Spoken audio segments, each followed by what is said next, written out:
Hi everyone, and welcome back to my channel. In today's video I'm talking about my top 10 books of 2024. So without further ado, let's get into the list. So at number 10 we have The Invocations by Crystal Sutherland, and I really enjoyed this book. It was about three girls. One of them is cursed and is trying to break her curse. One of them had her sister pass away and she's trying to bring her sister back. And the third one is a witch, and she gives these invocations to girls throughout the city, and these girls are being murdered by a serial killer. So these three girls come together and they're trying to solve all of their problems, and I thought it was a really fun book. It has a little bit of horror, it has a little bit of fantasy, and I really enjoyed how extravagant the story got. It reminded me a little bit of Carrie, and it's been years since I read that book, but just like the dramatic showdown and all of that was really good, and I enjoyed it quite a lot. So this was number 10 for me last year.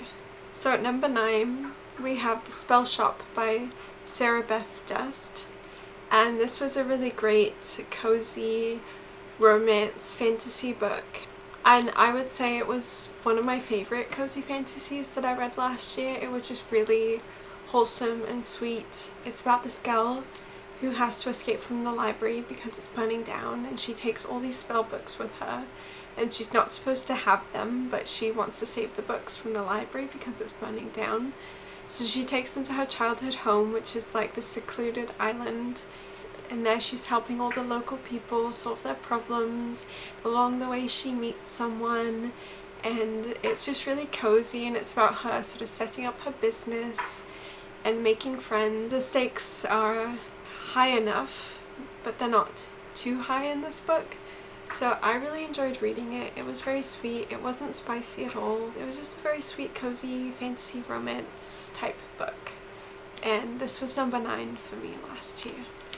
At number 8 we have Skyward by Brandon Sanderson. I really enjoyed this series last year, and I will say at the start of this book I did not enjoy how angsty Spencer was, but it got a lot better as the series progressed, and it was one of my favorite reads last year. This is Brandon Sanderson's young adult sci-fi series. So it's about this girl named Spencer. She's the main character. There's several other characters that we follow, but Spencer's our main gal, and she has to defy the odds to achieve her dreams because her father has been sort of disgraced as a pilot. Her father died when she was young, and this is all sort of revealed right at the start, so it's not really a spoiler, but her father died when she was young and he was disgraced, and she has to beat the odds to achieve her dreams because she wants to be a pilot, and because her father is a disgraced pilot, the odds are stacked against her. The story follows her journey. I just really enjoyed the characters in this book. I think my favourite character was Doomslug, who's this alien slug that Spencer picks up along the way, and he's just really sweet. Doomslug was my favourite. And I also really liked M-Bot, which is a sentient spaceship. I enjoy Brandon Sanderson's sort of sidekick characters. He always has like the snacky, sentient sidekick type characters in his book, and this one had some really good ones. So this was number 8 for me last year. At number 7 we have The Starless Sea by Erin Morgenstern, and I really enjoyed this book. It was very sort of whimsical and poetic, and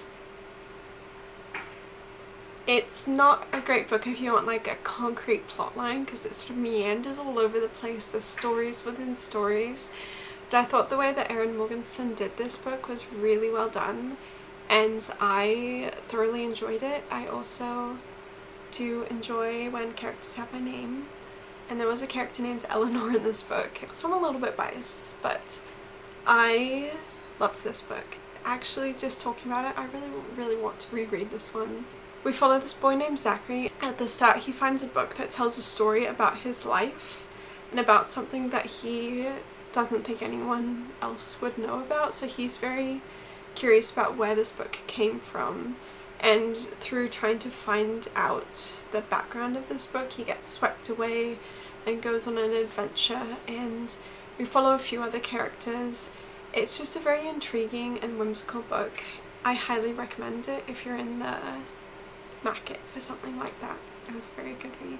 This was number 7 for me last year. At number 6 we have another Brandon Sanderson book. This is Warbreaker by Brandon Sanderson. I really enjoyed this book. I think, again, as I said earlier, I love the sort of sentient sidekick characters. I loved Nightblood. He is a sentient sword and he has a lot to say, and he's just very intriguing, and I also really enjoyed the other characters in this book. We follow 2 sisters, and one of them was supposed to marry the God King, but at the last minute they sort of changed it up and the other sister goes and marries him. So the first sister feels bad about that, so she goes on an adventure to try and save her sister, and there's just this whole depth to the society that you find out about, and it was very intriguing, and this was number 6 for me last year. At number 5 we have a manga. This is Frieren. So I just started reading manga last year, so I'm still fairly new to the genre, but this was so heartwarming and so just like cozy and wonderful.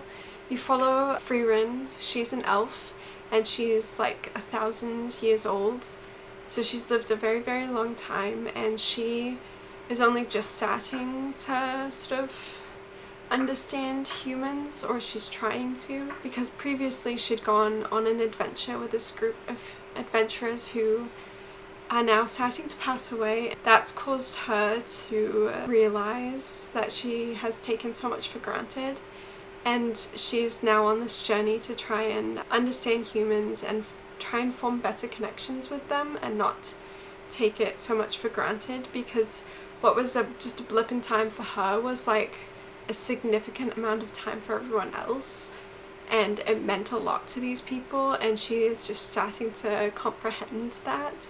So she's going on this journey with this new group of adventurers. She has an apprentice and they pick up a few others along the way, and it's just a very heartwarming and lovely manga. I'd say it focuses like a lot on like side quest type stories, and I love the art, and it's just one of my favorites from last year. So this was number 5 for me last year. At number 4 we have Mistborn, The Final Empire by Brandon Sanderson. I read Era 1 of Mistborn last year and I thoroughly enjoyed it. In this book we follow a cast of characters, namely Vin, Kelsier and some others, as they're trying to use their allomancy powers to take down the Emperor. And I really enjoyed the magic system in this one. In this world, we have a magic system where you ingest metals and they give you certain powers, but only certain people have the ability to use those powers. So you kind of have to be born, or it kind of has to be awoken in you. And then some people are just allomancers and they can only use one of the metals. Others are Mistborn and they can use all of the metals. So our main characters, Kelsier and Vin, are both Mistborn, and there's a few others who are just allomancers and can only use one. I just thought it was a very interesting concept for a magic system, and I really enjoyed this series. I think the first one is my favorite. I know that a lot of people have sort of mixed feelings about how Era 1 ended. I think I don't know, like it was just, it was quite the ending. Like, if you know Brandon Sanderson and the way he writes his like climaxes and endings, like it was quite a statement for an ending. But the first book is really good, and you could just read this. It almost reads like a standalone, But the whole series is really good too. And I'm hoping to read Era 2 this year, now that I've had space from Era 1, so I don't compare them too directly. This was number 4 for me last year. At number 3, we have Emily Wilde's Encyclopedia of Fairies by Heather Fawcett. This was another standout novel for me last year. I read the first one and then the second one came out, and then I immediately read that one as well. I read Emily Wilde around the same time I read Spinning Silver, which, although it didn't make the list, is another one of my favourites from last year.